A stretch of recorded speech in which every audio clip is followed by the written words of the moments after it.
Hey everyone, Barryz here. Man, that intro hits hard. Anyway, in today's episode of Lore For Cybertron, I will be going over something surprisingly relevant right now for Transformers.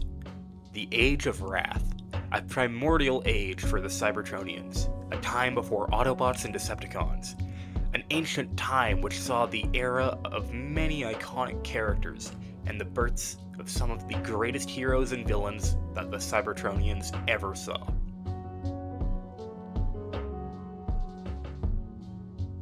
Cybertron is far different at this time than you would know it as in the games. The Cybertronian world government is left shattered and crumbling in the wake of the Great Cataclysm, an event in which a literal star decided to do a flyby of the planet, causing massive solar flares that made the surface of the planet temporarily uninhabitable. On the surface, most of the life forms on Cybertron that aren't the Transformers themselves went extinct. However, the Transformers themselves take refuge beneath ground. Cybertron is now ruled within by warlords and tyrants who seize control of small pockets of Transformers within the planet, all completely unaware of the new threat above the surface. Within Cybertron's orbit, monsters are waiting. High above the surface, Quintessons spy down on the Cybertronians with great interest. At first they maintain their lack of contact. Then they begin abducting lone surface dwellers, including one named Coldwelder? That's his name, really? Wow, you guys just gave up when it came to naming minor characters. Alright, sure, why not? A miner in the Sea of Ages who was abducted and probed, not anally, by Quintessons. But the Quintessons who abducted him were kind of idiots and messed up the procedure, resulting in the poor bot losing one of his eyes. After Coldwelder awoke on the side of the road, he calmly made his way into Iacon to be seen by Junior Medical Officer Ratchet and Senior Medical Officer Cogwheel. Again, what is with the names of these characters? Who both repaired him and removed the probe. Shortly after the Coldwelder incident, Jesus Christ, the Quintessons would reveal themselves to the Cybertronians, offering them technological advancements in the form of mastery over their T-Cogs and spaceflight. The Cybertronians, now with an ambassador by the name of Zeta Prime, rejoiced their new visitors, and with their help, the Cybertronian world government reformed, with their new visitors holding an immense amount of power within it. It's at this time that we see things like the Council of Primes assemble, along with the Elite Guard, which at this time is actually meant to protect the Quintessons and not the Primes. The Quintessons begun to artificially restructure the Cybertronian social hierarchy, with a utilitarian approach to society, forcing worker classes. This oppression got so extreme to the point that some Transformers, born from the Well of Allsparks, came out without names or personalities. If only Wheelie was one of them. Around this time, it is also noteworthy that a certain Megatron was born into being a gladiator within Kaon. These Quintessons also began forming the Cybertronians into what they desired, such as forcing Seekers to have cockpits to transport them.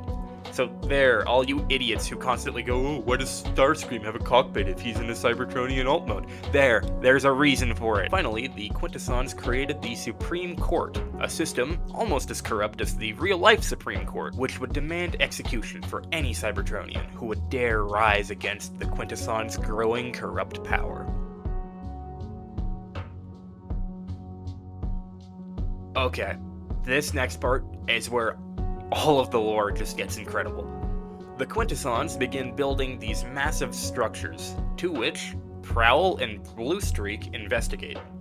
They took what information they could before returning to their scientist partner Shockwave, who then translated the ancient text, revealing the Quintessons' plan to build space bridges to sell off the Cybertronians as slaves. It's rather 15th century of you guys, but whatever. The three of them took their findings to Senator Soundwave. This team up goes immaculately hard, who then reviewed what the three of them had collected and advised Zeta Prime of their findings. They created a plan that would begin the war for their freedom.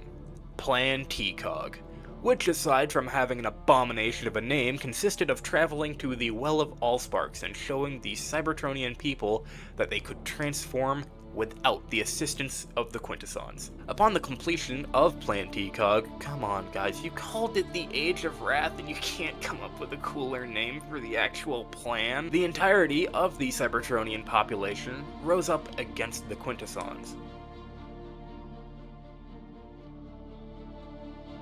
What followed was one of the greatest conflicts that the planet had ever seen. Zeta Prime took the Elite Guard and all those who would follow him into battle, including Megatron. That's right, Megatron fought underneath Zeta Prime's command. While Megatron was busy helping Zeta Prime kill Quintessons, an archivist named Optimus was sent on a secret mission to advise other Resistance leaders on Quintesson weaknesses and tactical strategies. Something like, I don't know, shoot them in the head or something, I don't know. Man, having Optimus going on covert missions while Megatron is killing hordes of Quintessons next to Zeta Prime just makes me yearn for a War for Cybertron prequel game. The Quintessons were eventually defeated at the hands of Zeta Prime, Megatron, and numerous others, bringing in the golden age of Cybertron. However, some Quintessons were able to flee Cybertron and take up refuge on a neighboring colony planet called Aquatron, vowing to one day return to Cybertron and make the Transformers pay for what they did. So that's been the Age of Wrath, and if this sounds familiar at all to the plot of Transformers 1, that is because they pretty much copied and pasted it right from the Cybertron novels, which is where most of this lore comes from. I really like researching these kind of big battles and eras of Cybertron's past, and I hope you all do too. This series is something that's really special to me, and I hope you all enjoy watching it as much as I do making it. I've got something pretty big and pretty special on the horizon, so I hope that you're all excited for that, but until then, till all are one.